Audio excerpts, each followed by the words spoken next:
I heard you like top 10 fight videos. Well, don't worry, I got you covered, okay? 10's not a good number to stop at when we talk about the best anime fights of the decade, so here's an advanced Christmas present for you. Shortly after the first video, I decided to make a list of 10 more anime fights to look out for when reliving the best of anime this past decade. Yes, our Decade in Rewind series continues with a second set of anime fights. Let's get the ball rolling.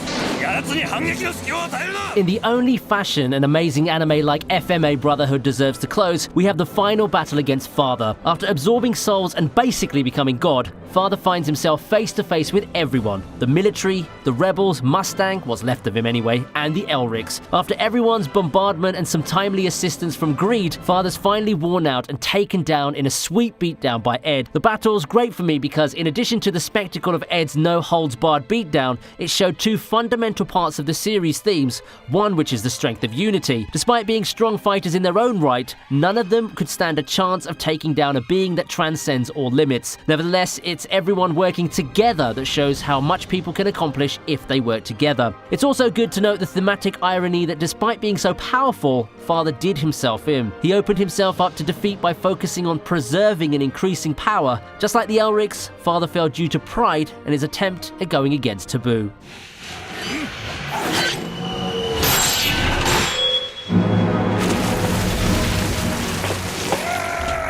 Hellsing's full of edgy and badass overpowered characters, and the long-awaited fight between Alucard and Anderson is its version of the unstoppable force versus the immovable object. After a long wait, Anderson decides it's time to finally finish the vampire in London. Alucard quickly takes command of the fight, overwhelming his rival with familiars before the latter gets saved and unveils his secret weapon, Helena's nail. Anderson's transformation into a monster puts him on par with the vampire. Ceras's intervention then provides Alucard a second wind, allowing him to finally finish off his transformed rival. The fight delivered for what is the final battle between the two rivals that hold great respect for one another. In the end, Alucard proves to be too much for Anderson to handle. I mean, he has a commanding lead and would have eventually won before the run-in started happening one after another.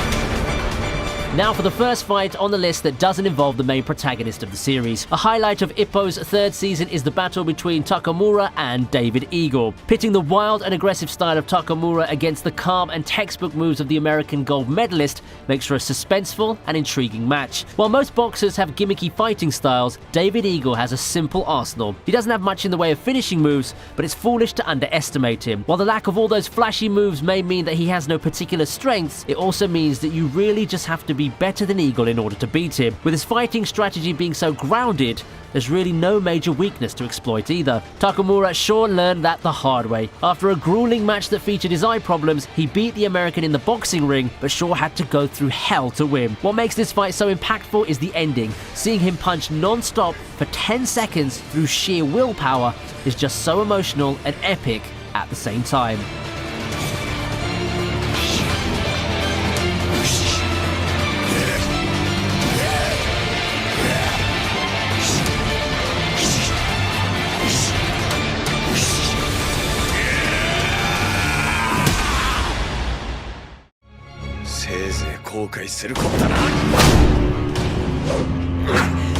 Psycho Pass's 16th episode gave us a gift to remember, a battle between the two most charismatic characters. I remember the fight having tons of hype the first time around because we've yet to know the full extent of Makishima's fighting abilities and whether he could beat Mogami. What makes this fight special is how realistic it is. Good old hand-to-hand combat's great, and another thing to note is how Makishima and Mogami fought represented their personalities. In essence, the fight's a battle between a graceful style and a rough, aggressive style. Although I won't blame you if you didn't notice it the first time around because you were so absorbed with the spectacle. The choreography is just amazing, and if you want to find a fight that can convince you to give Psycho Pass a shot, perhaps this is the one.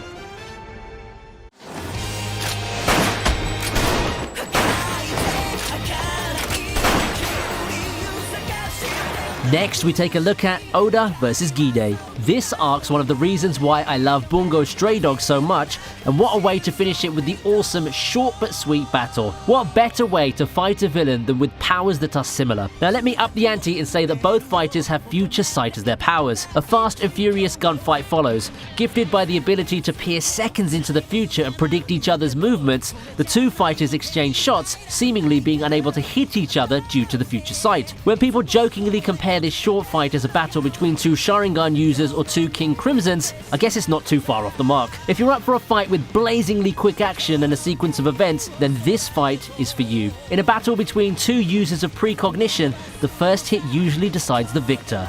Who would come out on top?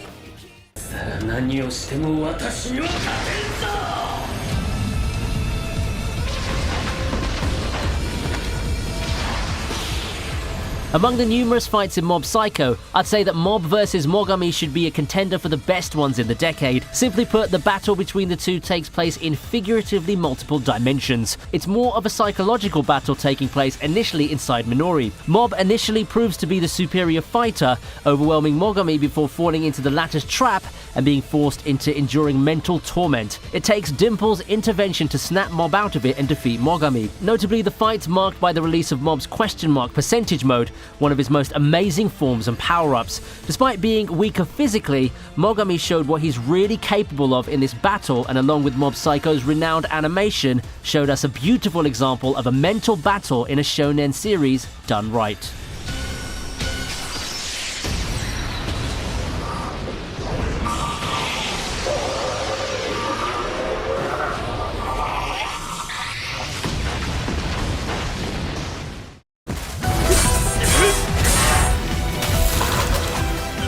Your greatest enemy is yourself, right? I don't know, but you should probably ask Emiya Shiro about that. After all, his greatest challenge in Unlimited Blade Works, in my opinion, isn't even the King of Heroes. It's his future self, fed up with the world he fought to protect and turning into a cynic. The battle between Shiro and Archer is not the most spectacular in Unlimited Blade Works, but it's arguably the most meaningful and climactic one, especially for our protagonist. Shiro literally stands no chance against Archer in straight-up combat. However, this battle isn't about strength. There's really only one win con for either of them, breaking down the other's ideals and making them accept their choices in life are wrong. In this battle of willpower, it's Shiro who comes out on top. Even though Archer has the fight won by all means, he hesitates after being faced with the harsh reality of seeing his past ideal self.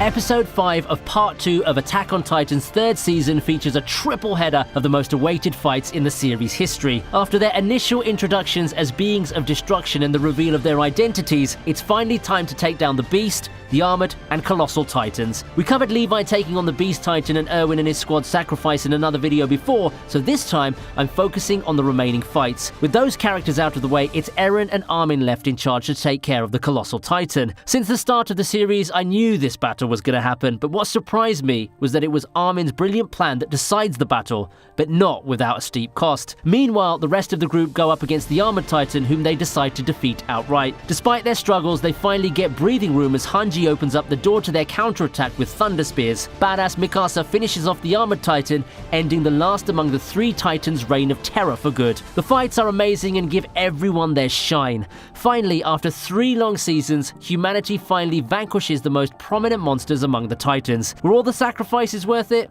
That's debatable, but at least we got a series of battles worthy of even being grouped together as the series' grand finale out of it.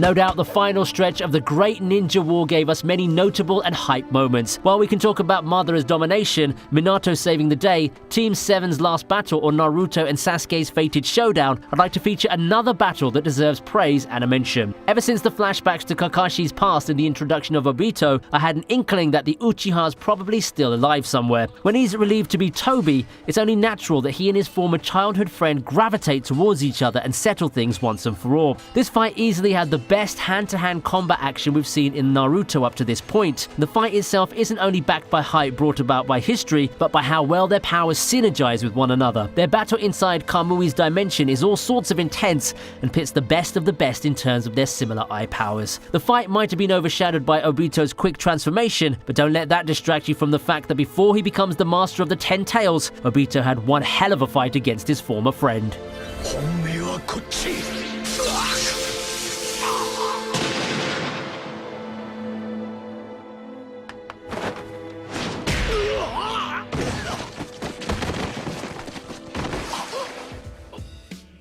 And that just about wraps it up. I wonder which fight ended up being your favorite. I'd love to know about your personal top 10 lists as well. That's got to do it for now. Would you like to see the volume 3 for this one? If this video gets 10k likes, then I'll definitely consider it. So don't forget to subscribe and hit the notification bell so you don't miss a thing. I'll be seeing you in the next video.